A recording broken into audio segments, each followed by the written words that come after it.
NIA Chief Sharad Kumar has made an important statement about the 2007 Samjhauta Express blast case.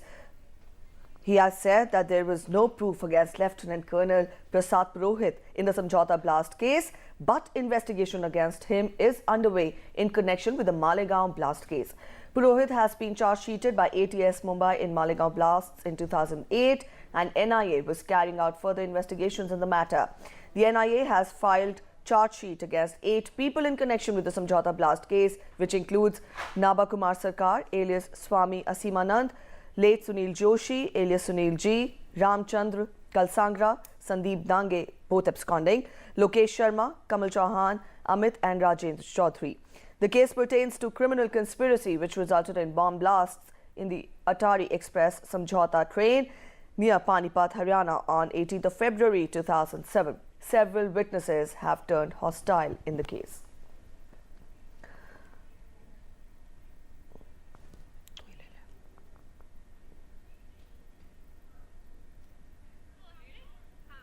We are joined in by our correspondent Sudhakar Das on phone line. Sudhakar, NIA chief has made revelations and has said that Colonel Purohit, no proof was found against Colonel Purohit. You give us more details as to what all were the revelations.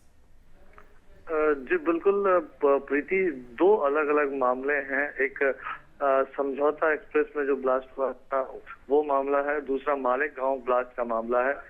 समझौता express blast मामले में इस तरह की खबरें आ रही थी, colonel पुरोहित के शामिल होने की खबरों को लेकर उस पर स्पष्टीकरण एनआईए चीफ ने दिया है और उन्होंने ये कहा कि इस मामले में कर्नल पुरोहित के खिलाफ एनआईए को कोई सबूत नहीं मिले हैं, यानी कर्नल पुरोहित को फिलहाल इस मामले में अक्यूज नहीं बनाया जा रहा है, जबकि मालेगांव ब्लास्ट के मामले में जिसमें ऑलरेडी चार्जशीट फाइल हो चुकी है, उस मामले में कर्नल पुरोहित अक्यूज है और उसको साबित करने के लिए एनआईए की तरफ से कोशिशें की जा रही हैं। तो इन दोनों मामलों को सीधे तौर पे उनके क्लैरिफिकेशन का मतलब यही निकाला जा सकता है कि ये दो बिल्कुल अलग अलग मामले हैं और फिलहाल इनको आपस में जोड़ के देखने की आवश्यकता नहीं है। लेकिन हालांकि एक चीज जरूर है, जो समझौता ब्लास्ट का मामला है उसमें पिछले कुछ दिनों में, पिछले 1-1.5 साल में करीब 1.5 दर्जन जो विटनेसेस थे वो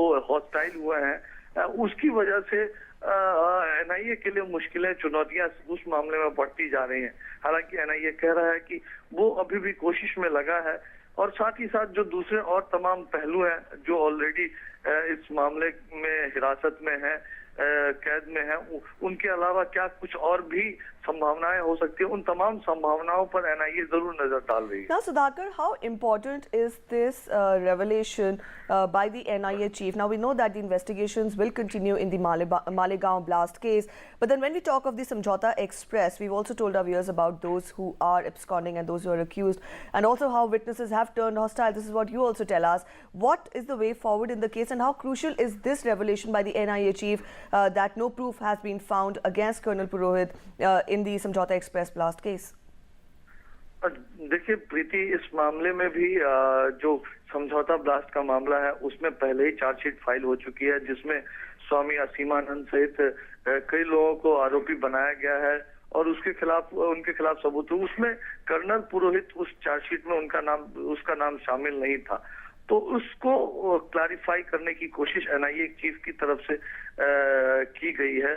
जबकि मालेगांव ब्लास्ट का मामला जो साल 2008 का है उसमें कर्नल पुरोहित और प्रज्ञा सिंह ठाकुर के खिलाफ ऑलरेडी चार्जशीट फाइल हो चुकी है, कुछ और आरोपी भी हैं उस मामले में शामिल और उनके खिलाफ और भी इन्वेस्टिगेशन को, जांच को आगे बढ़ाया जा रहा है। कहा यह जा रहा है कि इन दोनों मामलों में जांच और भी आगे बढ़ाने की और चार्जशीट के आधार पर जो दोषी हैं उनको सजा दिलाने की एनआईए कोशिश कर रही है। ये एक स्पष्टीकरण देने की एनआईए की तरफ से कोशिश की गई है। All right, thank you so much, Sudhakar, for joining us with those details. Our correspondent Sudhakar Das telling us more about NIA chief's revelation, which says that Colonel Purohit no proof was found against Colonel Purohit in the Samjhauta Express case. However, investigations against him in the Malegaon blast case will continue.